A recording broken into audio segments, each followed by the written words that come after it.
Meet Walter, a fresh-faced 25-year-old, brimming with enthusiasm as he steps into his new role as the basketball coach of Grass Blades High School.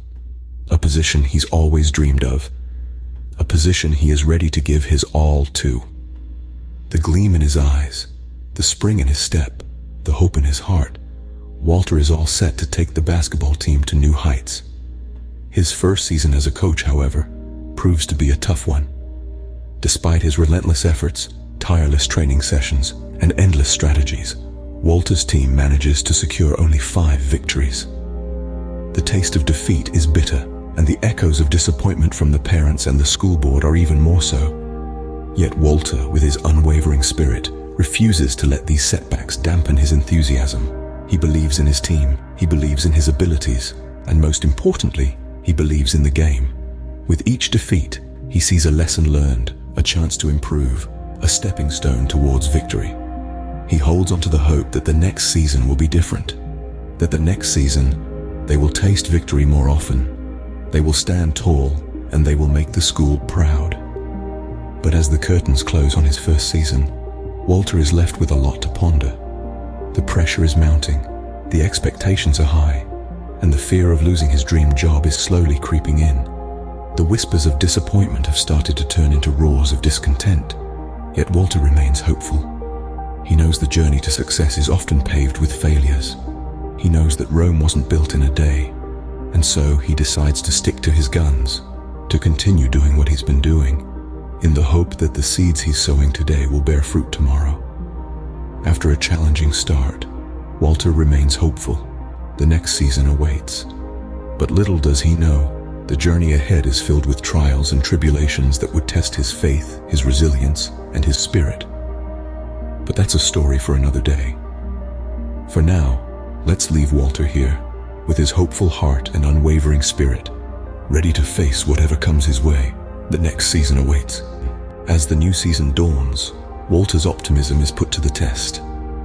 The second season rolls around with Walter at the helm of the Grass Blades High School basketball team. He's eager, he's hopeful, he's ready to turn things around. But as the games unfold, victory seems to be playing an elusive game of hide and seek. The team manages to scrape together just 6 wins, a mere 1-game improvement from their previous season. The sweet taste of victory is still a distant dream, and the bitter sting of defeat is all too familiar. Parents start to grumble, their patience wearing thin. The rumblings of discontent echo through the bleachers, the school hallways, and the local community. They had hoped for a miraculous turnaround, a Cinderella story, but all they got was another season of heartache. Walter begins to feel the pressure, the weight of their disappointment resting heavily on his shoulders. The whispers of his impending job loss start to grow louder, echoing in his ears. He can feel the ground beneath him shifting, the security of his position becoming as unstable as quicksand. But Walter, ever the fighter, refuses to throw in the towel. He continues to push forward, to work hard, to do everything he's always done. He's a coach after all, and coaches don't give up. They inspire, they motivate, they lead, and that's what Walter intends to do, no matter what. Despite the tough season, Walter holds on to hope, onto faith. He knows that success doesn't come overnight, that it's a journey paved with hard work, dedication, and perseverance. He knows that he must weather the storm before he can bask in the sunshine. With the threat of losing his job looming, Walter's hope starts to waver. But as the curtain falls on the second season, Walter is left wondering if he has what it takes, wondering if he can weather the storm, wondering if he can lead his team to victory. The threat of losing his job looms overhead, casting a dark shadow on his dreams. But as the saying goes, it's always darkest before the dawn. And Walter can only hope that dawn is just around the corner. The third season is a disaster, but it's also a turning point for Walter.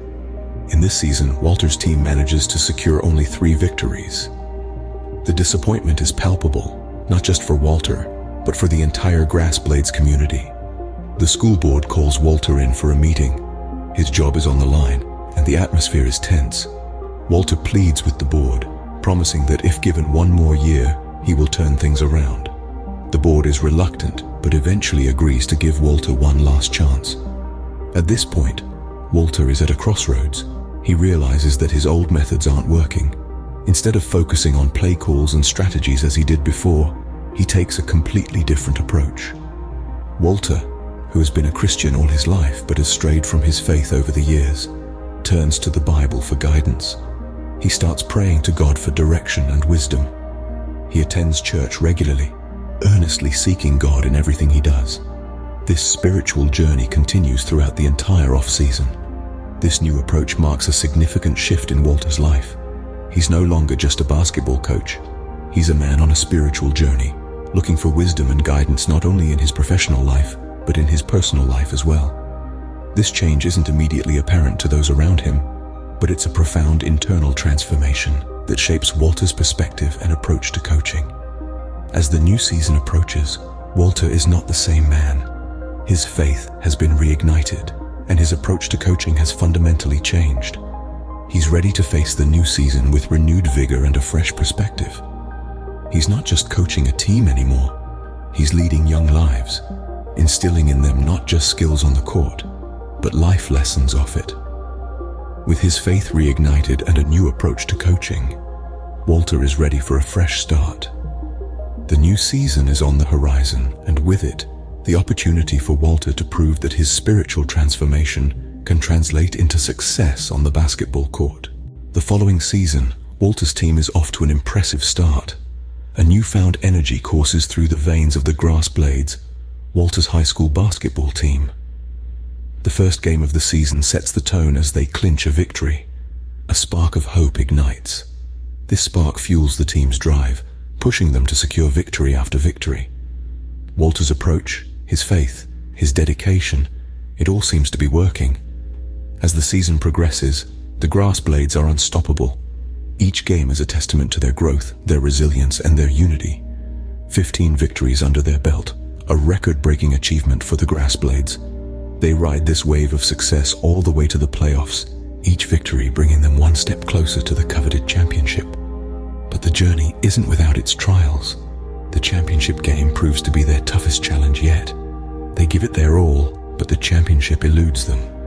There's a palpable sense of disappointment, but it's quickly overshadowed by a sense of pride. They've come far farther than anyone, including themselves, had ever imagined. This loss isn't a defeat, it's a lesson. It's a testament to their growth, a reminder of how far they've come, and a beacon of hope for the future. It's proof that they can compete at the highest level, that they can stand tall against the best of the best. Despite the loss in the championship, the community is now hopeful. They've seen the Grass Blades rise from the ashes. They've seen them fight, they've seen them grow, and they believe in Walter. They believe in the Grass Blades. They believe in the power of faith and dedication. A new season awaits, a season of hope, of potential, of new beginnings. Walter's journey is far from over. His faith, his dedication, his belief in his team, it's all just beginning. His story continues, and we can't wait to see where it takes him next. Emboldened by their previous success, Walter and his team are unstoppable. The next season is a whirlwind of victories, each one more exhilarating than the last. The energy is palpable, the fans are ecstatic, and the players are at the top of their game. Walter's team is no longer the underdog. They have become the team to beat, and beat they do, game after game, never losing sight of their goal. This time, the state championship isn't just a dream, it's within their grasp. And when the final buzzer sounds on that fateful day, it isn't the opposing team that's celebrating, it's Walter and his team, their faces glowing with triumph and pride. They've done it. They've won the state championship. The once struggling team is now the pride of the town. The celebration is a sight to behold. The local restaurant is teeming with supporters, their cheers echoing through the night. The air is electric, buzzing with joy and excitement. And at the center of it all is Walter, the man who turned it all around. When a local reporter approaches him for an interview, Walter doesn't hesitate. He looks straight into the camera and says, "I began to pray to God to help me." And he did. All of the credit for our success belongs to him, not me. His words, spoken with conviction and humility, resonate with everyone who hears them. But not everyone is pleased with Walter's acknowledgement of his faith. The following day, Walter is called into a meeting with the school board. They tell him in no uncertain terms that if he ever mentions God again or gives him the credit for the team's success, he will no longer be the coach. Walter's faith and his team's success have become intertwined, but not everyone is pleased. The triumph is sweet, but it comes with a bitter aftertaste. As Walter contemplates his next move, he finds himself once again in prayer. The future is uncertain, but one thing is clear. Walter's journey is far from over. In the aftermath of the championship win, Walter faces an unexpected ultimatum. The confetti of victory had barely settled when Walter found himself in the familiar setting of a school board meeting. This time, he was not there to plead for his job, but to face a completely different kind of challenge. The board members, faces masked with stern expressions, laid out their conditions. If you ever mention God again, or give him credit for your team's success, you will no longer be the coach at our school. The words echoed in the silent room, a stark contrast to the jubilant celebrations of the previous day. Walter was blindsided. He had expected congratulations, maybe even a pat on the back. Instead, he was met with a demand that threatened to compromise his beliefs. The man who had turned to faith in his darkest hour was now being asked to keep that faith hidden, to deny the very source of his strength and success. The shock was palpable as Walter walked out of the meeting, his mind reeling with the implications of the ultimatum. His heart was heavy, but not with defeat. This was a different kind of challenge, one that tested not his skills as a coach, but his integrity as a man of faith. He found himself once again in his quiet place of prayer, the place where he had sought wisdom and strength during the off-season. His eyes were no longer filled with the fear of losing his job, but with the resolve of a man faced with a decision that could change everything. As he had done before, Walter turned to prayer. He sought guidance not for winning games, but for staying true to his beliefs in the face of adversity. He knew that the decision he would make would not just affect him, but also his team and the entire community. Faced with a decision that could change everything, Walter once again turns to prayer. He knew that the road ahead was uncertain, but in that uncertainty, he found a steadfast faith that would guide him through the trials to come.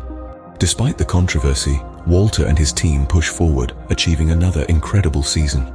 The echoes of the school board's ultimatum still ring in Walter's ears, but he doesn't let the harsh words deter his faith or his game.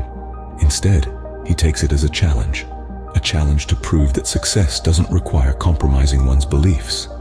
The season unfolds, and the Grassblades are unstoppable. Game after game, they dominate the court, their synergy and determination unbroken. They march on, undefeated, their eyes set on the prize. Walter's coaching, infused with his faith and resilience, propels the team towards excellence, and they respond with unwavering commitment. The state championship arrives, and the Grassblades shine brighter than ever. The final whistle blows, and once again, they stand victorious, basking in the glory of a second consecutive state championship. The town erupts in joyous celebration, their faith in Walter and his team restored and strengthened. A grand party is thrown in their honor, a testament to their hard-earned victory. Amidst the jubilation, Walter finds himself in a familiar situation. Local reporters are there waiting to catch a word with the man of the hour. The question looms in the air, a silent specter haunting Walter's thoughts. How will he respond? Will he acknowledge the source of his strength, or will he bow to the pressure of the school board's threat? As Walter prepares for another interview, he is faced with a choice. A choice that could cost him his job, his reputation, and the respect of his team. A choice that tests his faith, his integrity, and his resolve. Will he compromise his beliefs to please the school board, or will he stand firm, holding on to the faith that brought him this far? The room grows quiet, all eyes on Walter. The microphone is handed to him and the reporter asks the question. The room holds its breath, awaiting his answer. But that, my friends, is a story for another day. Stay tuned for the next episode to see what Walter says to the reporter. Until then, remember, the game isn't over until the final whistle blows.